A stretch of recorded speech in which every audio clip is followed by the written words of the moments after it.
Imagine sitting in a university auditorium for a routine political event. Speeches, applause, maybe a protester with a witty sign outside. Then suddenly, a single rifle shot rips through the evening and changes everything. That's exactly what happened in Utah, where conservative activist Charlie Kirk was assassinated in front of a live audience. The suspect? Tyler Robinson, a 22-year-old student described by former classmates as brilliant, polite, even cookie-cutter normal. And that's the part that makes jaws drop, because when the people who sat next to you in algebra class, the people who swapped notes on homework, or the family down the street suddenly show up in headlines as a suspected assassin, it shakes not just your sense of safety, but your sense of reality. This isn't just a crime story. It's a story about how radicalization hides in plain sight, how politics and culture wars turn lethal, and how the gap between ordinary and extreme can be terrifyingly thin.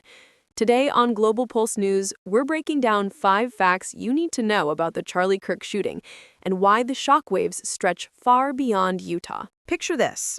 It's an ordinary September evening at Utah Valley University. Conservative commentator Charlie Kirk is mid-speech on his American comeback tour. The crowd is engaged, the cameras are rolling, and the event is, well, exactly what you'd expect. Speeches about culture wars, applause breaks, and maybe a protester or two outside holding cardboard signs. Then, out of nowhere, one of the most surreal and shocking moments in recent U.S. political history unfolds. A single rifle shot cracks through the air, and Kirk collapses. Within minutes, the unthinkable is confirmed. He's dead. Authorities say the suspect, 22-year-old Tyler Robinson, didn't just walk into the room with a weapon tucked in his jacket. No, this was more calculated.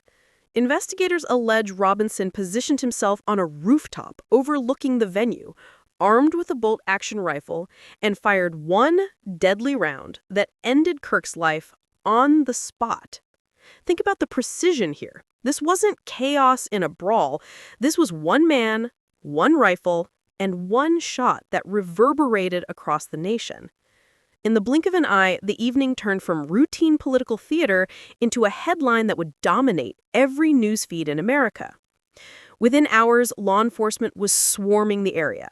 Surveillance images circulated showing a young man in dark clothing with a backpack. The FBI released appeals to the public, urging anyone with information to come forward. But the trail led back faster than anyone expected. Robinson, a student at Dixie Technical College, was identified, located, and arrested.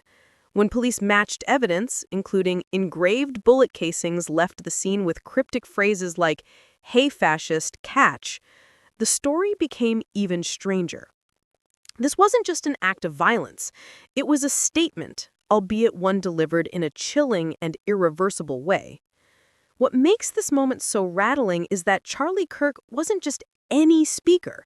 He's a nationally known conservative activist, founder of Turning Point USA, and a frequent lightning rod in America's ongoing culture battles. His death isn't just a personal tragedy, it's a political earthquake. Whether you love him, hate him, or scroll past him on social media, Kirk had become a symbol of the conservative movement, which means the shooting wasn't only about one man, it was about what he represented. And when political symbols are targeted, the consequences ripple far beyond the crime scene. Investigators say Robinson may have confessed or at least implied responsibility to a family member afterward. His digital footprint, too, is under intense scrutiny. Messages on Discord, online rants, and the engravings on the ammo all point towards a cocktail of ideology, frustration, and perhaps personal obsession. But at this stage, the shooting itself stands as the undeniable fact. A nationally prominent figure was gunned down in the middle of a university event in a country already on edge about political violence. And so the first fact is crystal clear. Charlie Kirk's assassination wasn't random chaos. It was a meticulously executed act that shocked his supporters, stunned his critics, and forced an entire nation to confront just how fragile the line between political debate and political bloodshed really is. But here's where it gets even more unsettling. If the act itself was shocking, the reactions from people who actually knew the suspect were perhaps even more chilling. Because when classmates heard the news, their first reaction wasn't anger, it was disbelief. Let's talk about the shockwave that rippled through his old classrooms and neighborhoods. Here's the thing about villains in real life. They don't usually come with ominous theme music. Tyler Robinson, the suspect in Charlie Kirk shooting, wasn't that creepy kid in the corner straight out of Central Casting. At least not according to the people who grew up with him. His former classmates describe him as, well, shockingly normal. And that normalcy is what's making the news even harder to swallow.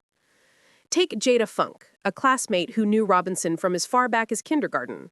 She told reporters that the Tyler she remembered was quiet, confident, and ridiculously smart. The kind of student teachers adored. You know the type, the kid who politely reminds the teacher they forgot to assign homework. Not exactly the poster child for rooftop assassination attempts. Funk called him sharp, kind, respectful, and well-rounded. Basically the human equivalent of a gold star sticker. So when news broke that this same kid had allegedly pulled off a political assassination, her reaction wasn't anger first, it was pure shock. Other classmates echoed the same disbelief. No red flags, no future Netflix documentary vibes, no weird obsessions loudly shared in class. One even recalled, he got along with everyone. Everyone liked him. That's not the description of an outcast lurking on the margins. That's the description of someone who blended in. Someone who could pass as the quiet brainiac in your math group project. If anything, people remembered Robinson as friendly but reserved, more comfortable hitting the books than making waves. And the family? According to Funk, they were cookie cutter, the kind of suburban picture-perfect family you see in holiday commercials. They did Christmas traditions, had smiling photos in the hallway, and basically fit the bill of normal. No whispers of dysfunction, no notorious family drama, nothing to foreshadow the FBI knocking on their door one day. Which leaves classmates, neighbors, and teachers struggling to reconcile the Tyler they thought they knew with the suspect splashed across national headlines. This is where the disbelief takes a darker turn. Because if someone so normal, so smart, so polite could allegedly end up accused of assassinating a national political figure, what does that say about how we spot warning signs? Classmates are left second-guessing. Did they miss something? Was he hiding anger beneath the surface? Or was his transformation into a suspected killer something that happened long after high school, in corners of the internet and private conversations they never saw? For many, the shock isn't just about Robinson. It's about the fragility of perception. We like to think we know people because we sat next to them in algebra or passed them notes in English class. But the truth is, knowing someone at school doesn't mean you know what they'll become years later. That gap between who someone seems to be and what they're capable of can be enormous. And classmates are learning that lesson the hard way. So, while investigators are digging for motive, former classmates are left with something equally haunting. The realization that the Tyler they knew, the kid who smiled in class photos, might be unrecognizable from the man now sitting in a jail cell. And that brings us to the next big question. Who was Tyler Robinson outside the classroom? Because shock only takes us so far. To understand how the story unfolded, we need to dig into his profile, not just the good student version, but the full picture of the man behind the arrest. So, who exactly is Tyler Robinson? Because by now, he's more than a headline, more than a mugshot, and certainly more than the quiet, smart kid his classmates remember. To understand how we got here, we need to sketch out a fuller portrait, the good, the bad, and the unnervingly contradictory. On paper, Robinson doesn't scream future assassin. He's a 22-year-old student at Dixie Technical College in Utah. Not some shadowy drifter, not a recluse in a shack scribbling manifestos, just a guy enrolled in courses, walking campus hallways, and living a life that, from the outside, looked average. His neighbors described him as reserved, polite, sometimes a bit aloof, but not threatening. In other words, The kind of person you'd nod to at the mailbox, but never think twice about afterward. Dig deeper, and you get the picture of someone studious, academically sharp, and often described as an introvert. He wasn't making noise at rallies, wasn't plastering political posters in his window, wasn't broadcasting controversial opinions in class. If anything, he blended in so well that people forgot to look twice. And that blending in, that's part of what makes this story chilling, because it suggests his more extreme beliefs, if he had them, were carefully hidden. Then there's the online side. Robinson's profile on the internet paints a more complicated picture. Investigators uncovered activity on Discord, messages that hinted at planning, references to retrieving a rifle, and cryptic notes that only make sense in hindsight. It's here, in private chats and digital corners, where Robinson's other life may have taken shape. Online, anonymity gives cover to thoughts people never say out loud. And if Robinson was radicalizing, that radicalization was happening far from the watchful eyes of classmates or teachers. And then we have the bullet casings, engraved with phrases like, "Hey fascist, catch," and references to anti-fascist slogans. That detail alone suggests a man who wanted to be heard, not just feared. It wasn't enough for Robinson to allegedly fire the shot. He wanted the act to come with commentary, however cryptic or theatrical. These weren't random doodles, they were deliberate signals, like hashtags in metal form, which tells us something important. Robinson wasn't simply acting out of chaos. He wanted his violence to say something. The irony? There's no evidence Robinson was ever particularly outspoken in high school or college classrooms. No teachers report fiery political rants, no peers recall heated debates, no visible ties to extremist groups in his day-to-day life. He was the quiet type who smiled politely and got his homework done. That makes the contrast between his public face and his alleged actions even sharper. So, who was he really? Maybe he was both, the studious kid with the spotless record and the young man quietly absorbing radical content online. Maybe he was polite in person, but burning with anger in private. Maybe he was the kind of person who could go undetected until one day he couldn't.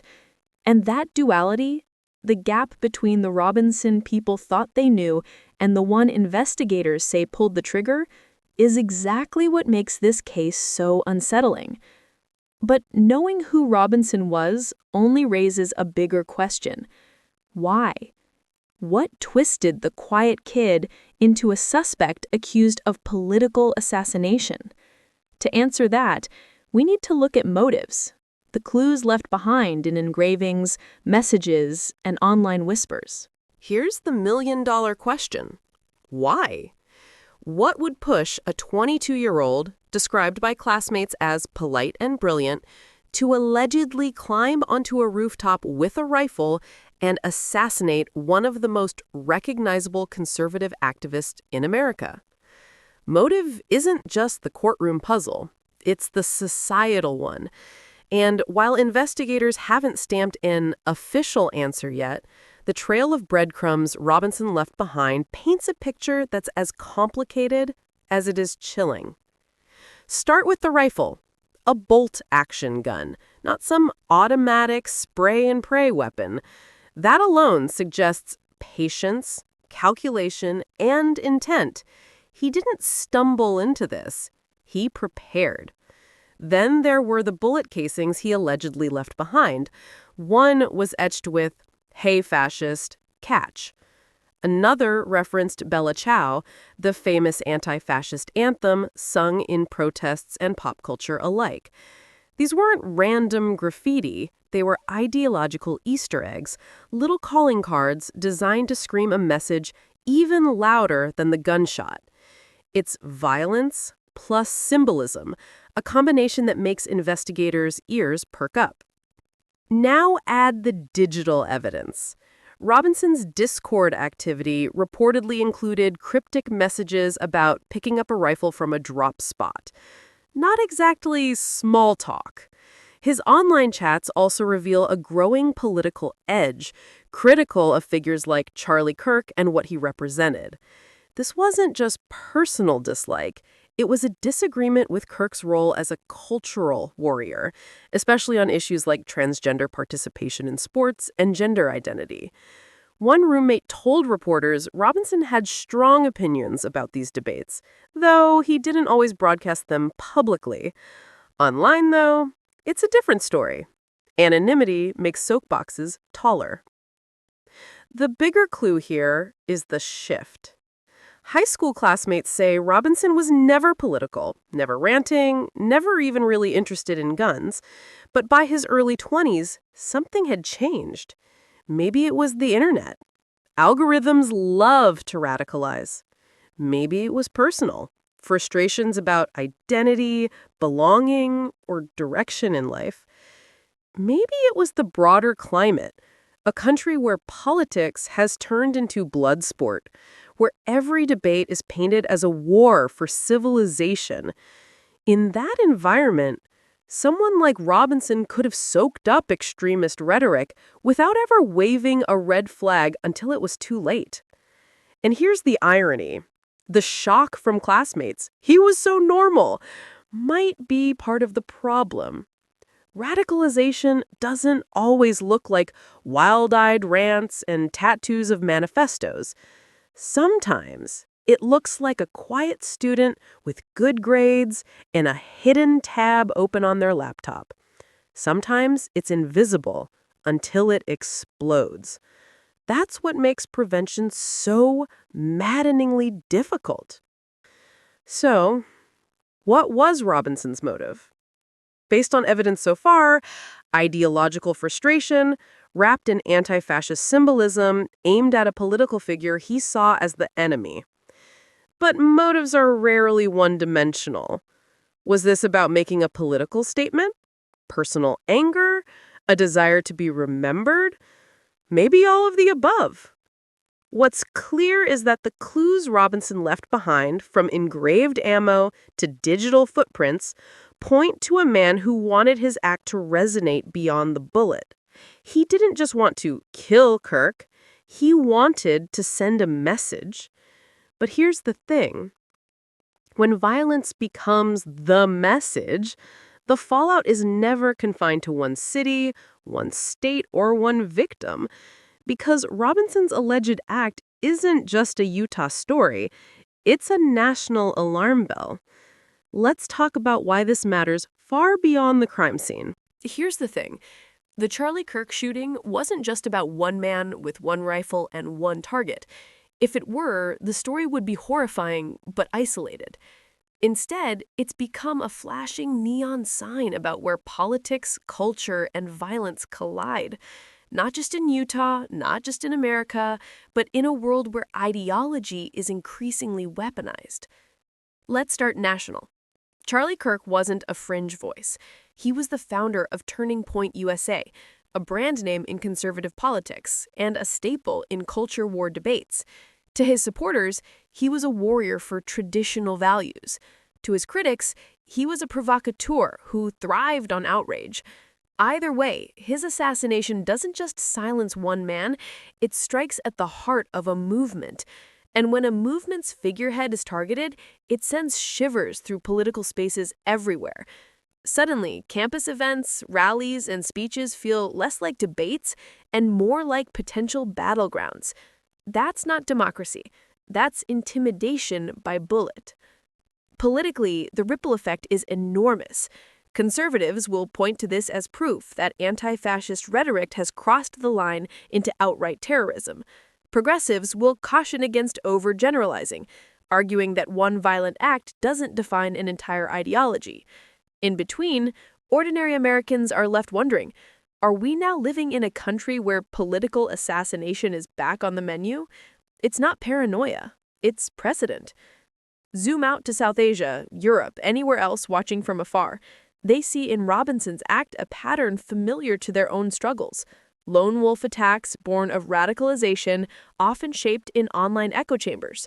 Whether it's a young man radicalized by jihadist propaganda in the Middle East or a young man absorbing anti-fascist memes in the US, the mechanics look disturbingly similar. Ideology plus alienation plus opportunity equals violence. It's a formula the world has seen before, and it's being replayed with new costumes. Then there's the free speech dilemma. Kirk's speeches, love them or loathe them, were part of the democratic process. Someone speaking, others listening, others disagreeing. Violence against that process doesn't just end one life, it chills the atmosphere for everyone. If activists and commentators start to fear the next rooftop sniper, how long before public debate turns into a whisper or disappears altogether? Silence isn't democracy either, it's surrender. And don't overlook the personal side. The classmates, the neighbors, the cookie-cutter family left reeling. They remind us that suspects don't appear from nowhere. They're people woven into communities, unnoticed until the day they aren't. That realization adds to the national anxiety. If it could be Tyler, the quiet kid from down the street, who's next? Globally, the Kirk shooting becomes a case study. How do you balance security at political events without turning them into armed fortresses? How do you detect radicalization when it hides behind normalcy? And how do we stop online spaces from breeding violence without policing every word typed on a keyboard? These aren't just American questions, they're democratic questions. So why does it matter? Because this shooting isn't only about the death of Charlie Kirk. It's about the fragility of political life in polarized times. It's about how quickly ideology can turn lethal. And it's about the uncomfortable truth that democracy itself, messy, noisy, infuriating democracy, is only as safe as the people willing to defend it without violence. And that's the final fact. The Charlie Kirk shooting isn't just a Utah story. It's a warning, one that echoes far beyond the crime scene. But where do we go from here? That's where you come in. So there you have it. 5 facts that take this story from one tragic headline to a national and global alarm bell. From the shopping normalcy of Tyler Robinson's past, to the cryptic engravings on bullet casings, to the chilling reality that a prominent political voice was silenced mid-speech.